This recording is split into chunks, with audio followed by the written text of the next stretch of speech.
Morning students. आज की जो हमारी क्लास 10th में मैथमेटिक्स में जो टॉपिक है वो बहुत ही इम्पॉर्टेंट है, जो है अंक गणित की आधारभूत प्रमेय।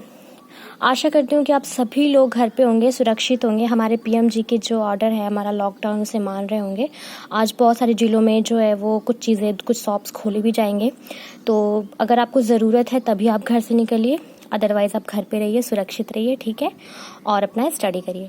तो आइए आज का जो टॉपिक है, देखिए मैंने अभी तक जो आपको बताया वहाँ तक आप 1.1 आशा करती हूँ कि कुछ एग्जाम्पल के साथ मैंने कल आपको प्रीवियस वीडियो में समझाया था कि आपको 1.1 के एक्सरसाइज के क्वेश्चंस कैसे करने हैं, ठीक है। और आज का जो मैं टॉपिक लेके आई हूँ वो आपके 1.2 एक्सरसाइज के लिए इम्पॉर्टेंट है, ठीक है। उसके पॉइंट ऑफ व्यू से मैं कुछ एग्जाम्पल बताऊँगी। पहले हमारा जो टॉपिक है जिसके अकॉर्डिंग ही वो 1.2 एक्सरसाइज बनाया गया है उसके ऊपर डिस्कस करूंगी, ठीक है। तो आइए स्टार्ट करते हैं। आज का हमारा टॉपिक है अंक गणित की आधारभूत प्रमेय, ठीक है। इसको क्या कहते हैं? फंडामेंटल थ्योरम ऑफ अरिथमेटिक, ठीक है। अब मैं आपको ये समझाना चाहूँगी कि ये वाली जो हमारी प्रमेय है ये क्या कहता है। देखिए ध्यान से समझिएगा, ये आपकी जो अंक गणित की आधारभूत प्रमेय है ये कहती है कि प्रत्येक भाज्य संख्या को, ठीक है, मेरी बात ध्यान से सुनिए, प्रत्येक भाज्य संख्या को, भाज्य संख्या मतलब ऐसी संख्या जो किसी दूसरी संख्या से पूरी तरह विभाजित हो जाए, कट जाए, ठीक है। तो प्रत्येक, ये आपकी प्रमेय क्या कहती है कि प्रत्येक भाज्य संख्या को अभाज्य संख्याओं के गुणनफल के रूप में व्यक्त किया जा सकता है या लिखा जा सकता है। इट मीन्स आपकी कोई भी दी हुई संख्या, ऐसी संख्या, ठीक है, भाज्य संख्या, जैसे 4 है, ठीक है, एज एग्जाम्पल मैं सिंपल सा छोटा सा एग्जाम्पल बता रही हूँ आपको। अगर आप 4 लेते हैं, ठीक है, 4 क्या है? एक भाज्य संख्या है। क्यों? क्योंकि ये 2 से पूरी तरह विभाजित हो जाता है, ठीक है। तो 4 को आप क्या लिख सकते हैं? 2 × 2, जो कि 2 क्या है? एक अभाज्य संख्या है। आप सभी लोगों को ये बात पता होगा कि भाज्य संख्या क्या होती है और अभाज्य। भाज्य संख्या जो किसी दूसरी संख्या से पूरी तरह विभाजित हो जाए, और अभाज्य संख्या जो केवल स्वयं से विभाजित होती है, जैसे 2 हो गया, 3 हो गया, 5 हो गया, 7 हो गया, ये सब, ठीक है। तो ये प्रमेय आपका क्या कहता है कि प्रत्येक भाज्य संख्या को अभाज्य संख्याओं के गुणनफल के रूप में व्यक्त किया जा सकता है, ठीक है। ये पहला पार्ट है। और दूसरा पार्ट इसका क्या कहता है कि यह अभाज्य गुणनखंडों के जो आने वाले क्रम होंगे वो बिना अद्वितीय होता है, यानी कि उसके क्रम को आपस में बदल सकते हैं। उसका क्या मतलब होगा, मैं एग्जाम्पल के थ्रू आपको समझाती हूँ। पहले मैं आपको ये जो प्रमेय है इसे मैं 4 लाइन में लिख के आपको दिखा देती हूँ ताकि आपको पूरी तरह से क्लियर हो जाए, फिर मैं एग्जाम्पल के थ्रू आपको समझाती हूँ, ठीक है। तो आइए मैं स्टार्ट करती हूँ। तो देखिए, प्रत्येक भाज्य संख्या को अभाज्य संख्याओं के एक गुणनफल के रूप में व्यक्त किया जा सकता है, ठीक है। पहला ये पार्ट कह रहा है। दूसरा पार्ट क्या कहता है कि यह गुणनखंड, ठीक है, जो गुणनखंड आपका करेंगे, भाज्य संख्या का जो गुणनखंड करेंगे आप, अभाज्य गुणनखंडों के, जो अभाज्य गुणनखंड रहेंगे आपके, कि आने वाले क्रम के बिना अद्वितीय होता है, यानी उनके क्रम को आप बदल सकते हैं, लेकिन जब तक आप नहीं बदलेंगे तब तक वो अद्वितीय होता है, ठीक है। अब मैं आपको एक एग्जाम्पल के थ्रू ये अच्छे से क्लियर करना चाहूँगी, ठीक है। तो मैं एक, मान लीजिए कोई एक संख्या, भाज्य संख्या ले लेती हूँ, एज एग्जाम्पल 210 ले लेती हूँ मैं, ठीक है। तो यहाँ पे मैं ले लेती हूँ एक एग्जाम्पल आपको समझाने के लिए। तो मान लिया आपने कोई भाज्य संख्या ले ली 210, ठीक है। अब 210 को हम क्या करते हैं, इसका गुणनखंड करते हैं। आप सभी को पता है गुणनखंड हम कैसे करते हैं, तो मैं यहाँ पे करके भी दिखा देती हूँ आपको। तो आप 2 से पहले ले जाएंगे, ठीक है।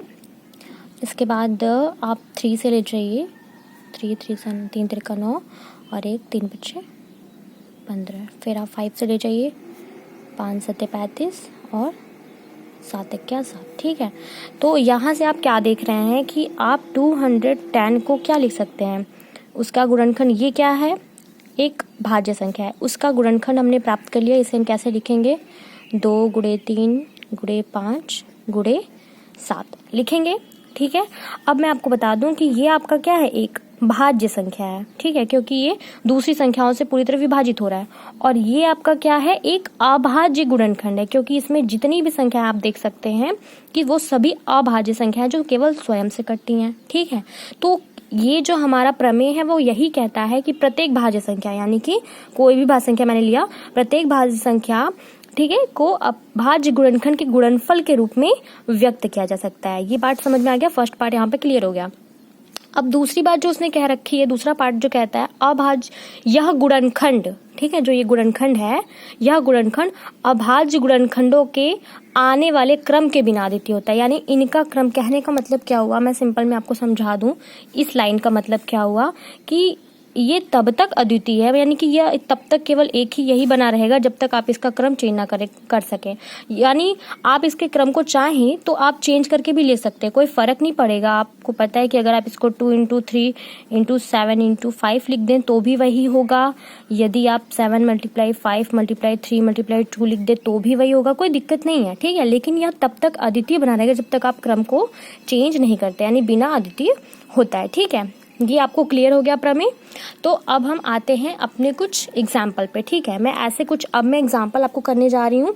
ऐसे एग्जाम्पल्स चूज करूंगी जो आपके 1.2 एक्सरसाइज के ऊपर डिपेंड करते हैं, ठीक है। तो आइए मैं एग्जाम्पल फर्स्ट लेती हूँ। तो देखिए एग्जाम्पल मैंने जो फर्स्ट लिया है वो क्या कह रहा है, संख्याओं 4 पावर n, ठीक है, 4n जो आपका है 4 के पावर n पर विचार कीजिए जहाँ n एक प्राकृत संख्या है, ठीक है। एक n क्या है आपका, एक प्राकृत संख्या है। अब जांच कीजिए कि क्या n का कोई ऐसा मान है जिसके लिए 4 पावर n अंक 0 पर समाप्त होता है। तो आपको यहाँ पे पता करना है, दिया हुआ है कि n कोई प्राकृत संख्या है, ठीक है। तो आपको पता करना है कि क्या n का कोई ऐसा भी मान है जिस पर 4 पावर n जो है ये अंक ये 0 प्राप्त पर समाप्त हो जाता है, ठीक है। तो इसके लिए मैं आपको बताती हूँ आपको कैसे कैसे करना है, ठीक है। आ जाते हैं अपने टॉपिक पे। तो देखिए सबसे पहले आप क्या लिख देंगे, देखिए यदि n के किसी मान के लिए 4 पावर जो n है वो 0 पर समाप्त होगी तो याद रखिए कि वो जो है 5 से विभाजित हो जाएगी। पूछिए कैसे, एज एग्जाम्पल जैसे देखिए 4 पावर n है, ठीक है, 4 पावर n है। अब यहाँ पर ध्यान से आप समझिए कि n का कोई ऐसा मान जिस पर 4 पावर n जो है वो 0 पर समाप्त हो, यानी कि मान लीजिए n का कोई ऐसा मान ले रहे हैं जिसकी वजह से आपका 4 पावर n ऐसा हमने लिया 4 आया आपका कि मान लीजिए वो जैसे 0 पर समाप्त होता है, जैसे 40 हो गया, 20 हो गया, 0 पर समाप्त हो रहा है ये, ठीक है। 4 के टेबल से दोनों आपके पता है आपको कि पूरी तरह विभाजित हैं। 4 के टेबल में भी 40 आएगा और आपका 20 आएगा, ठीक है। तो मेरे कहने का मतलब क्या है, ध्यान से समझिए आप कि यदि n के किसी भी मान के लिए, n का जो हम यहाँ पे कोई भी ऐसा मान रखें, ठीक है, तो 4 पावर n जो है आपका वो 0 पर समाप्त हो, यानी ऐसा मान आपका आ जाए जो 0 पर समाप्त हो, तो वो 5 से विभाज्य होगी, 5 से विभाज्य होगी, क्योंकि 5 × 8 = 40, 5 के 20 आपको पता ही है। तो यही लाइन से हमारा ये जो सॉल्यूशन है वो स्टार्ट होगा। तो हम लिखेंगे यदि n के किसी मान के लिए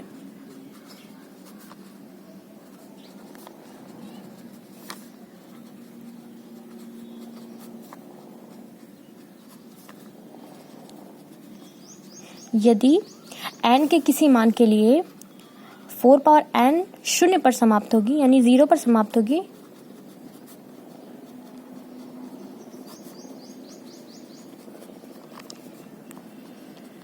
तो मैंने अभी बताया, तो वह क्या होगी, 5 से विभाज्य होगी, ठीक है। और मैंने समझा भी दिया आपको कि ये कैसे होगा, ठीक है। यदि n के किसी मान के लिए 4 पावर n जो है वो 0 पर समाप्त होगी, जैसे n का कोई मान रखे, वो मान लीजिए आपका 0 पर समाप्त हो, यानी 40 आया, 20 आया, कुछ भी, तो वो 5 से विभाज्य होगी। कैसे होगी मैंने वो भी बता दिया आपको, ठीक है। ये बात आपको कथन समझ में आ गई। तो इसका क्या मतलब हुआ, अर्थात जो 4 पावर n है उसका एक गुणनखंड 5 होगा, क्योंकि 5 ये क्या हो गया, उसका मान जो है 5 से विभाज्य हो गया। तो जाहिर सी बात है, अगर आप पता है आपको कि 40 5 से विभाज्य हो रहा है, तो यानी कि 40 का एक गुणनखंड 5 है ना। उसी तरह से जब 4 पावर n का कोई मान रखने पर वो क्या हो रहा है, 5 से विभाज्य हो गया। कैसे हुआ मैंने बता दिया। तो यानी 4 पावर n का एक गुणनखंड क्या होगा आपका, 5 होगा। तो आप ये लाइन भी लिख दीजिए, अर्थात 4 पावर n का एक गुणनखंड 5 होगा, ठीक है। 4 पावर n का एक गुणनखंड 5 होगा ना, ठीक है।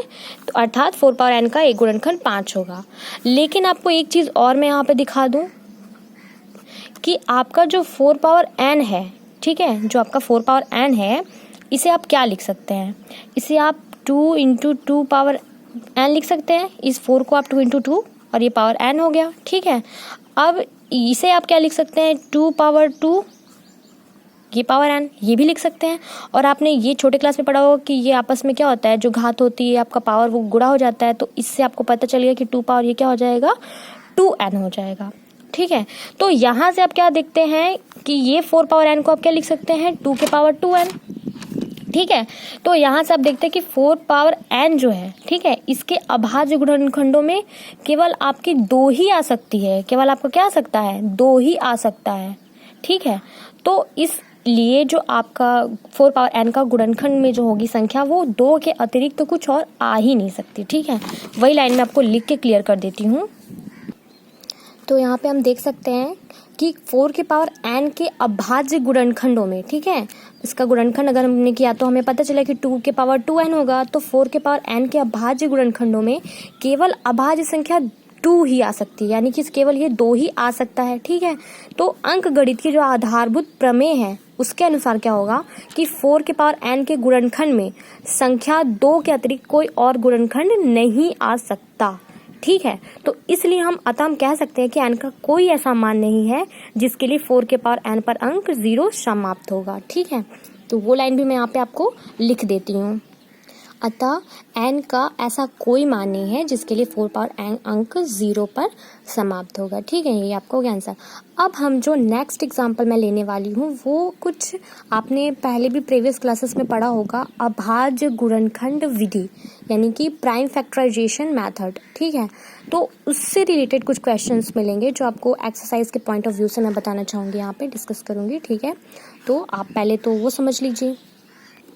तो मैं यहाँ पे करती हूँ आपका वो है टॉपिक, नेक्स्ट टॉपिक जो आपको पढ़ना है वो है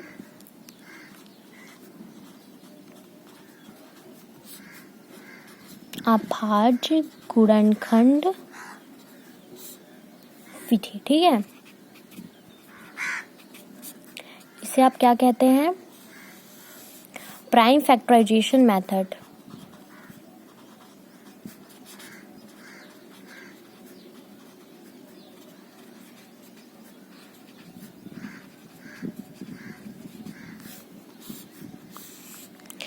तो हमारा जो नेक्स्ट टॉपिक है वो है अभाज्य गुणनखंड विधि, यानी कि प्राइम फैक्टराइजेशन मेथड। यानी कि आपका कोई भी संख्या दिया है, अब देखिए ये किस लिए इम्पोर्टेंट हुआ, आपको एचसीएफ और एलसीएम निकालने के लिए हम अभाज्य गुणनखंड विधि यानी प्राइम फैक्टराइजेशन मेथड का यूज़ करते हैं। किसके लिए, दिए हुए संख्याओं के एचसीएफ और एलसीएम।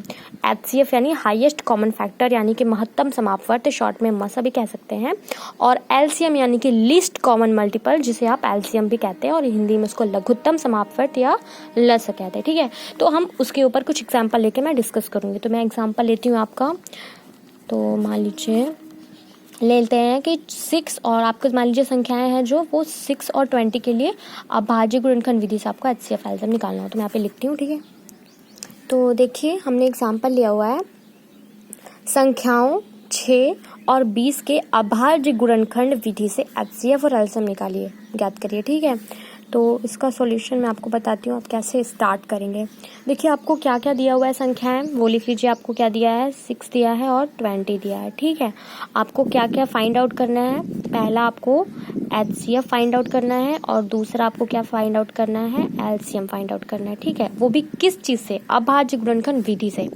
तो इसके लिए हम सबसे पहले क्या करते हैं, हम सबसे पहले इन दोनों का गुणनखंड करते हैं बारी बारी। ठीक है, पहले हम 6 का कर लेते हैं। तो यहाँ पे आप 6 का करेंगे तो आपको पता होगा। ठीक है, तो 6 का गुणनखंड कर लिए तो यहाँ पे आप लिख लेंगे 6 का 2 3 6 और 3 क्या 3, तो यहाँ पे आप लिख लेंगे 2 गुणे 3। ठीक है, अब देखिए यहाँ पर 2 भी एक बार ही है, 3 भी एक बार ही है, तो यानी आप इसको 2 के घाते 1 और 3 के घाते 1 लिख सकते हैं। ठीक है, अब आ जाइए आप अपने 20 पे आ जाइए, 20 का भी कर लेते हैं हम। ठीक है, तो आप 20 का कर लीजिए।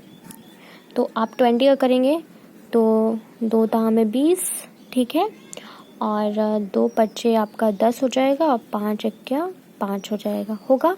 तो अब इसको आप लिख लीजिए 2 गुणे 2 गुणे 5, तो 20 को क्या लिखेंगे, 2 गुणे 5। ठीक है, अब देखिए आप ध्यान से देखेंगे तो आपको पता चलेगा यहाँ पर 2 कितनी बार है, 2 बार है, तो आप इसे क्या लिख सकते हैं, 2 के घाते 2 और गुणे 5 की घाते 1 लिख सकते हैं। अब आप सभी लोगों को पता होगा कि हमारा HCF जो होता है, ठीक है, HCF आप सभी लोगों को पता होगा कि जो दोनों दिए हुए जो दोनों संख्याओं में उभयनिष्ठ जो आपका गुणनखंड होता है, उभयनिष्ठ गुणनखंड इन दोनों में कौन सा है? केवल 2 ही है, आपको दिख रहा है। और दूसरी बात HCF क्या होता है? जो आपका उभयनिष्ठ गुणनखंड है, यानी यहाँ पर भी आपको देखिए 2 का फॉर्म जो दिख रहा है यहाँ पे भी, तो उभयनिष्ठ गुणनखंड का जो सबसे छोटी घात होती है, ठीक है, वही आपकी HCF होती है। ठीक है, आप सभी लोगों को पता होगा कि उभयनिष्ठ गुणनखंड इसमें और इसमें आपको पता है कि 2 है, ठीक है, यहाँ पे 2 के पावर 1 है और 2 के पावर 2 है। लेकिन HCF क्या होता है कि जो उभयनिष्ठ गुणनखंड है आपका, उसकी जो छोटी घात होगी, यानी आपका यहाँ पर जो HCF हो जाएगा वो क्या हो जाएगा? केवल 2 के पावर 1 हो जाएगा, क्योंकि इन दोनों गुणनखंड में आपका यही उभयनिष्ठ गुणनखंड है और छोटी घात कौन सी है? 2 के पावर 1 है। ठीक है, तो आप यहाँ पर लिख सकते हैं therefore HCF of 620 is equal to क्या हो जाएगा आपका? 2 के पावर 1। ठीक है, ये आपका पहला निकल गया। अब आ जाते हैं अपने दूसरे वाले पे, एलसीएम पे। ठीक है, दूसरे वाले पे आ जाते हैं।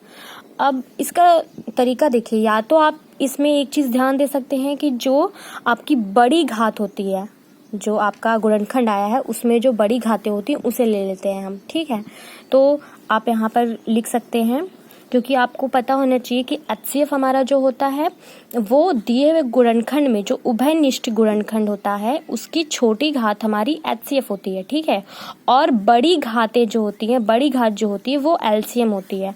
ठीक है, तो यहाँ से आप LCM निकालेंगे तो LCM आपको क्या क्या मिल जाएगा? देखिए, बड़ी घात इन दोनों में कौन सी हो गई? 2 के पावर 2 हो गई, और ये तो दोनों में है नहीं तो ये तो आप लेंगे ही। ठीक है, बड़ी घात में, और ये भी आपको लेना पड़ेगा। तो ये जो होगा ये आपका LCM होगा, यानी जो उभयनिष्ठ गुणनखंड में छोटी घात हुई वो आपकी क्या हो गई? HCF हो गई, और दोनों उभयनिष्ठ आपका जो बड़ी घातें होती हैं वो होती है LCM। तो आप इसे क्या लिख सकते हैं? 2 2 ज़ा 4, यानी यहाँ पे 4 हो गया, यहाँ पे 3, ये 5, तो ये आपका आ गया 30 12 50 60। तो LCM आपकी कितनी हो जाएगी? 60। तो इस तरह से हम जो है अभाज्य गुणनखंड विधि से हम क्या करते हैं? LCM और HCF फाइंड आउट करते हैं। ठीक है, आप पहले गुणनखंड करिए, फिर उसके बाद आप ध्यान दीजिए कि उभयनिष्ठ गुणनखंड उसमें से कौन सा है। तो सबसे छोटी घात हो जाएगी HCF और बड़ी घातें हो जाएगी LCM। अब हम एक नेक्स्ट एग्जाम्पल लेते हैं। ठीक है, नेक्स्ट एग्जाम्पल लेने से पहले मैं यहाँ पे एक बहुत ही इम्पॉर्टेंट रिजल्ट निकल के आया जो मैं आपको यहाँ पर डिस्कस करना चाहूँगी। ठीक है, क्योंकि वो आपका एक फॉर्मूला भी है। देखिए, यहाँ पर अगर आप ध्यान देंगे तो आपका जो दिया हुआ दोनों संख्याएं हैं, ठीक है, अगर इन दोनों का गुणा किया जाए, ठीक है, और दूसरी बात आपका जो HCF और LCM आया इन संख्याओं का, पहली बात जो दिया हुआ दोनों संख्या है अगर आप उससे गुणा करके देखें, और जो आपका HCF और LCM निकल के आया, यानी यहाँ पर जो HCF और LCM निकल के आए इन दोनों का गुणा करें, तो यहाँ पे आप अगर करेंगे LCM HCF कितना है आपका? HCF कितना है आपका? 2 पावर 1 यानी 2 है। LCM कितना है आपका? 60 है। ठीक है, तो अगर आप देखें तो यहाँ पे ये कितना हो जाएगा? 6 दूनी 12 120 होगा। ठीक है, और यहाँ पे भी 6 दूनी 12 120 होगा। तो इससे आपको कंक्लूजन क्या मिला? देखिए, इससे आपको कंक्लूजन क्या मिला? एक फॉर्मूला निकल के आता है। वो फॉर्मूला क्या होता है मैं आपको बता दूं कि दो संख्याओं का गुणनफल बराबर HCF गुणे LCM, ये आपका एक फॉर्मूला है, और इसके ऊपर डिपेंड मैं एक नेक्स्ट एग्जांपल बताऊंगी। तो पहले मैं ये फॉर्मूला आपको लिख देती हूँ। ठीक है,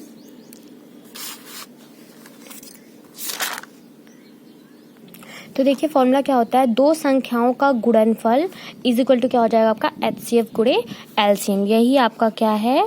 इम्पॉर्टेंट फॉर्मूला है। ठीक है, अब इसके ऊपर बेस्ड मैं कुछ एग्जांपल लूँगी और वो मैं आपको समझाऊंगी, क्योंकि वो भी उसी तरीके के क्वेश्चंस आपके एक्सरसाइज 1.2 में मिलेंगे। ठीक है, तो आइए मैं अपना एक नेक्स्ट एग्जांपल लेती हूँ। एग्जांपल नंबर आपका जो हो जाएगा वो हो जाएगा 3। ठीक है, देखिए आपका जो एग्जाम्पल 3 है वो क्या है, मैंने लिया है, इसके ऊपर डिपेंडेंट है। अभाज्य गुणनखंड विधि द्वारा 96 और 404 का HCF ज्ञात करिए और फिर इनका LCM ज्ञात करिए। ठीक है, इस तरीके से। अब कैसे वो मैं आपको करके दिखाती हूँ। आपके पास दी हुई संख्याएं क्या क्या हैं, 96 है और आपकी क्या है 404 है। तो दोनों का पहले मैंने बताया आपको गुणनखंड करना होगा। ठीक है, तो पहले हम 96 का इधर कर लेते हैं गुणनखंड।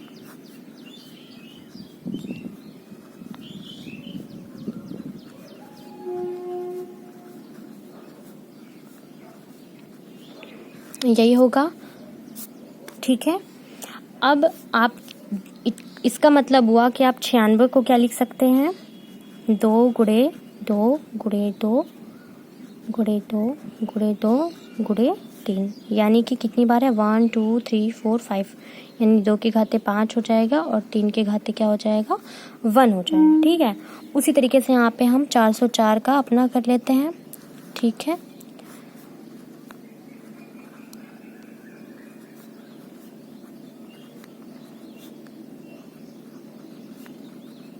तो यहाँ पे आप यानी 404 को अगर आप लिखेंगे तो क्या लिखेंगे, 2 गुणे 2 गुणे 101।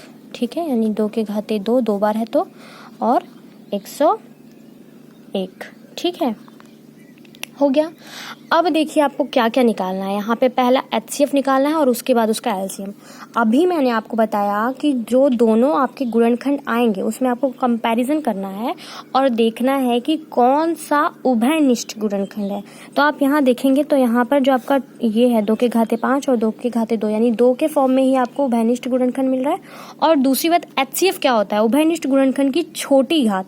तो इन दोनों में छोटी घात कौन सी है, आपकी 2 पावर 2 है। तो यहाँ पे आप क्या लिखेंगे, देयरफॉर HCF ऑफ आपकी 96 और 404 की क्या हो जाएगी 2 के पावर 2, 2 के पावर 2 यानी आपका 4 हो जाएगा। ठीक है, अब दूसरी बात, दूसरी चीज़ आपको क्या निकालनी है, पहले आपको HCF निकालना था, वो आपका निकल गया, कितना आ गया 4 आ गया।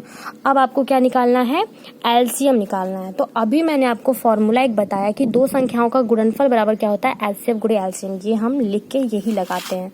तो देखिए हम क्या लिखेंगे, आप रिवर्स करके लिख लीजिए। आप लिख सकते हैं HCF गुणे LCM इज इक्वल टू क्या लिख सकते हैं, दो संख्याओं का गुणनफल।